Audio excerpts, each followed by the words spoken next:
मैं अध्यक्ष जी बहुत धन्यवाद देना चाहता हूं आपका। मैं माननीय सदस्य एन.के. प्रभाचंद्रन जी ने जो कहा और माननीय सदस्यों ने जो कहा, मैं उससे अपनी बात को जोड़ता हूं। ये बिल जो इंट्रोड्यूस हो रहा है,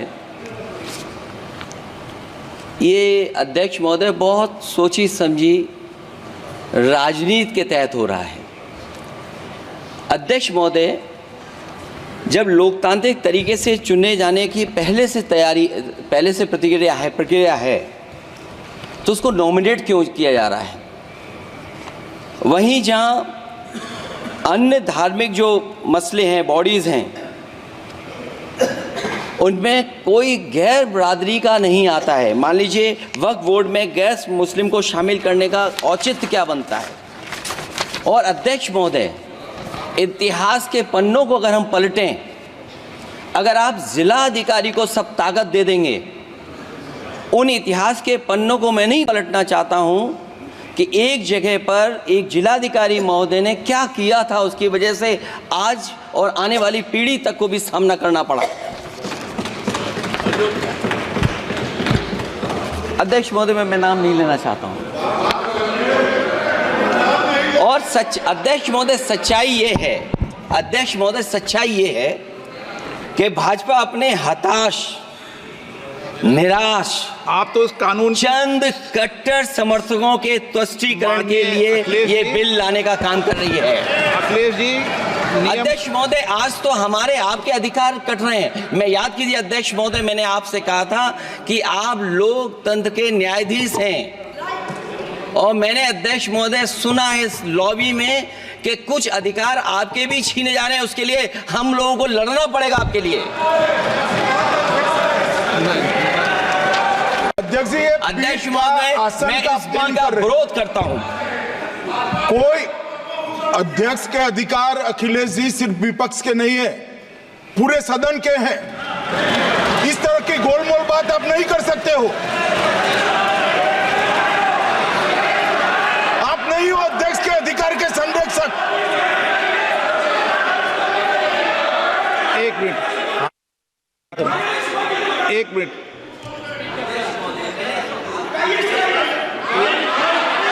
मिनट प्लीज। ये इसलिए लाया जा रहा अध्यक्ष महोदय,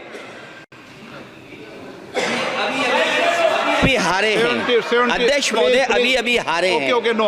और दरअसल ये चाहते हैं no.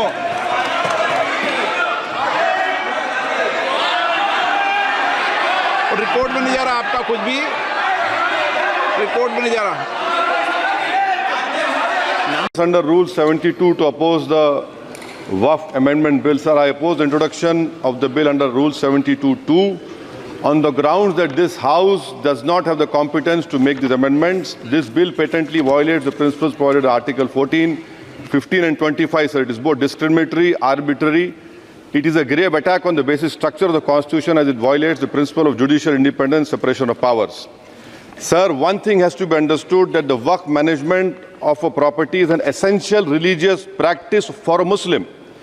By denying legal recognition to Waqf al-Awlad under Clause 4 and Waqf by user under Section 3(r)(1), government has sought to severely restrict how Muslims can manage their Waqf property.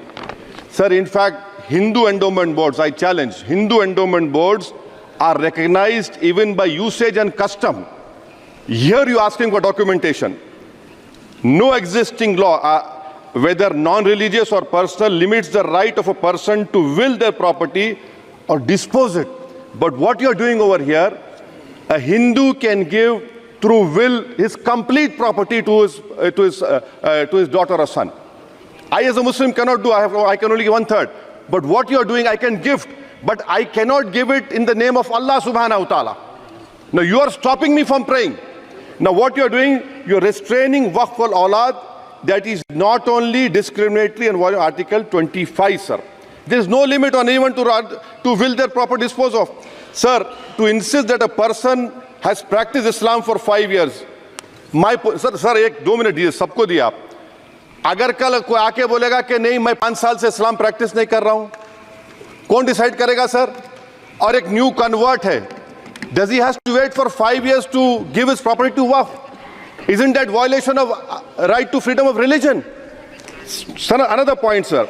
Now, no such provision exists for Hindu Endowment or Sikh Gurdwara Prabandhak Committee. Now, irony of the amendment, sir, is that non-Muslims can become member of CWC, SWB, but he cannot dedicate waqf. Arbitrage. Why is arbitrage? Sir, existing law protected the status of registered waqf properties. You have replaced that. By empowering collector to determine title, you are violating principle of rights of justice that one may not be a judge in their own cause. Section 61. If DOM says to Mutawalli, make this masjid as a government property, if does not listen, punishable offense.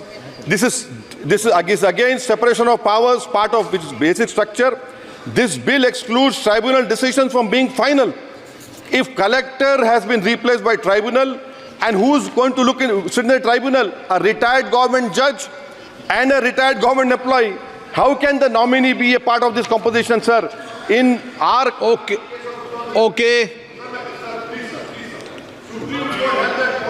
आप detail में बोल देना officer. Sir मैं खत्म कर रहा हूं। Secondary level officers can be appointed technical members. 83 states that joint secretary added tribunal. Waqf properties, sir, are not public properties. By removing waqf by user, this government wants to take over dargah, masjid and waqf properties. Sir, take this example of 107. You have made it more difficult to be removed. Encroachment happen. Section 37 removes protection to waqf properties. Section 40 prejudicial amendments. And the government is, sir, खत्म कर government बोल रही है sir मैं खत्म कर रहा हूं सर आधा मिनट गवर्नमेंट कह रहे हैं कि हम महिलाओं को दे रहे हैं मुझे यकीन है कि आप बिल्किस बानो को और ज़किया जाफरी को मेंबर बनाएंगे मुझे यकीन है मैं आपसे जानना चाह रहा हूं सर कि ये जो आप बिल ला रहे हैं आप देश को बांटने का काम कर रहे हैं जोड़ने का काम नहीं कर रहे हैं आप दुश्मन हैं मुसलमानों के उसका सबूत ये बिल है थैंक यू सर